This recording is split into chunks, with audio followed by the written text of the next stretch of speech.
Hello Year 9, on to our next lesson. Today we're going to start with a quiz. So 5 questions.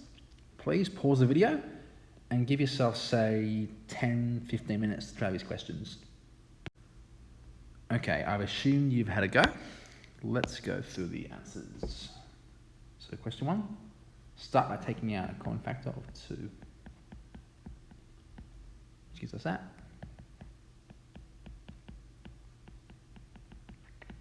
Now to get the mark, you'd have to go all this way, not just that. Because it's a 1 mark question, it's either here or nothing. Question 2. Just going to draw a little cross. So P minus 4 and 3 I think should work. Minus 4 times 3 is minus 12. Minus 4 plus 3 is minus 1, which is minus B. Yep. So P plus 3, P minus 4. Again, tick if you have that. And as I always say, order doesn't matter. Whether that bracket's first or that one's first, it doesn't really matter. Okay, question 3. 3 and minus 5. Now this one, we're actually going to plus n.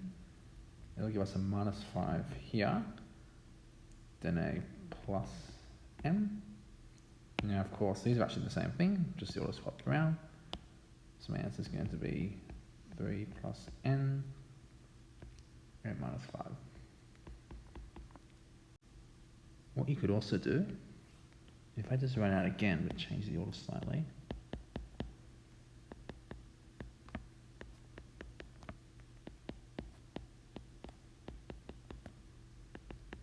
there you go. Maybe that's a bit nicer. Okay, but the same thing. Question 4. This one's mnemonic. Are there any common factors? No, because that's not even, so I'm going to have 2. But I am going to make it a bit nicer. I'll also do it on the side as well. So let's do question 4 over here. Let's factorize out that minus. So minus 2x squared minus 11x plus 12. Okay, then from here make a cross. 2x x. I believe minus 4 and minus 3 here should work. This times this, minus 8x. This times this, minus 3x. Yep, that should work. Okay, so equals. So again, these are my answers. So that's going to be minus 2x minus 3, x minus 4. Okay, and then question 5 as well.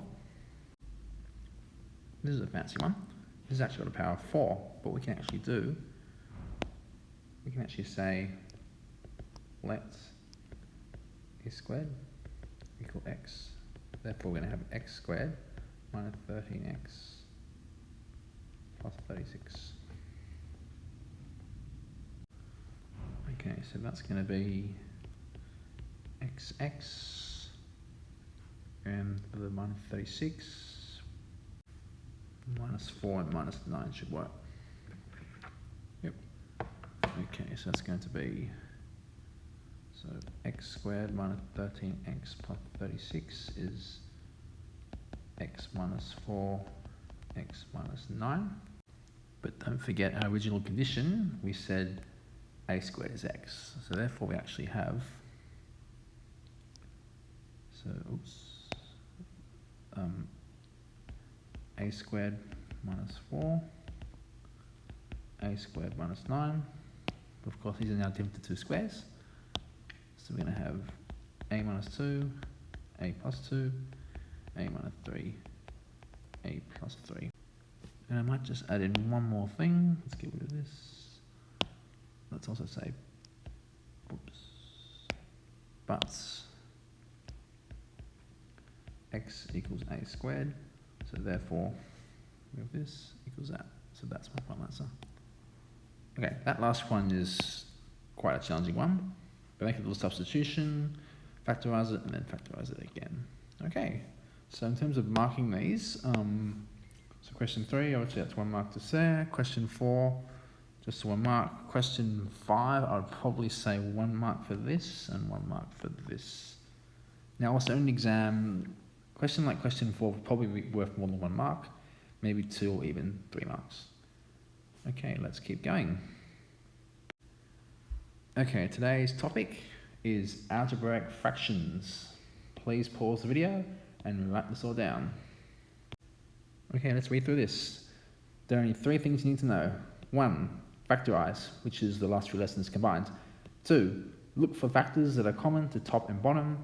Number 3, cancel, which is actually to cross off. So question 1, 5a plus 25 over 5. Now, you must always factorise before crossing off. Can 5a plus 25 factorise? Well, yes, you can take out a 5. So 5a plus 5, but the 5 at the bottom is still there. Now these can cross off. Answer is just a plus 5. Now, just a really important point to make, a big do not do this. Never, ever, ever do that. That is completely wrong. Never, ever, ever do this. You can't cross off the 5s like this. You must factorise first before crossing off. Because when you cross off, you're actually dividing.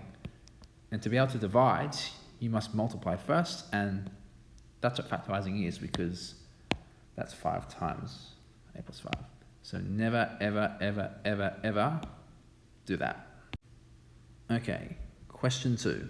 Similar to the first one, but a bit different. Approach it the same way, so equals 5 over 5a plus 5. They cross off. Now when you cross off, is this gone entirely? The answer is no, there's still a 1 there. So it's going to be 1 over a plus 5. So I probably should actually write 1s. When you cross off, you should actually write 1s. Okay. Okay, question 3 and 4. Please pause the video and have a go, and we'll go through them.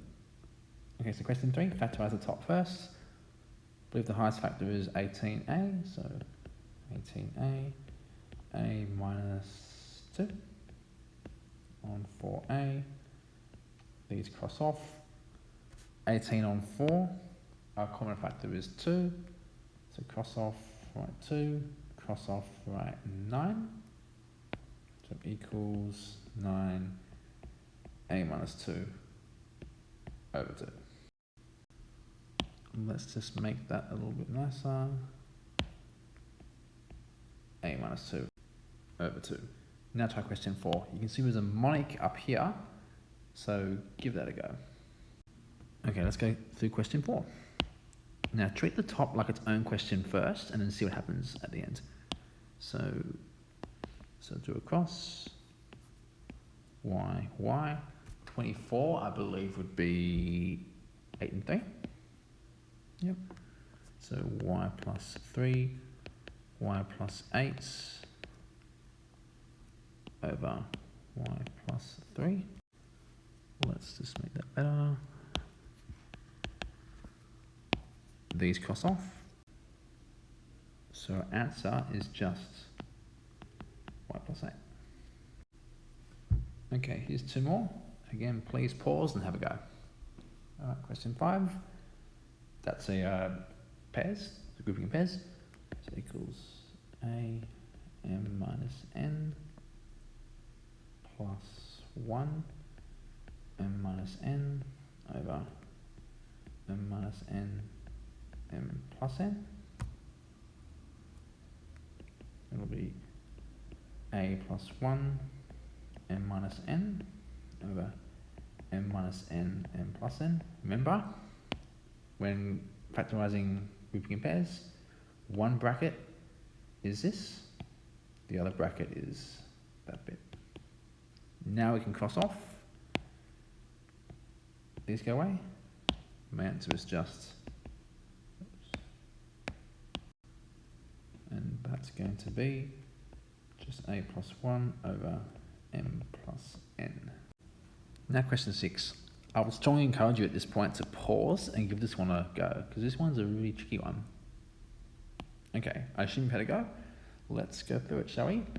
Okay, so I'm going to start by writing 2x minus 5. I'm going to rearrange the bottom one, so it's minus 2x plus 5. Now at this point, these are not the same, so I can't cross them off. What I can do is be fancy, and on the bottom, I'm going to factorize out the minus. So minus 2x. Now this needs to be plus. I already have a minus, so I'm going to minus again. So minus 2x plus 5. I can now cross these off. I'm going to have 1 on minus 1, which is minus 1. That's a really interesting question. The main point is that this is the same as that, which is the same as this. That's what I call a fancy factorisation. Okay, so there's some work here you can work on, but as always, keep an eye on the Google Classroom post as well, and I'll see you in the next video.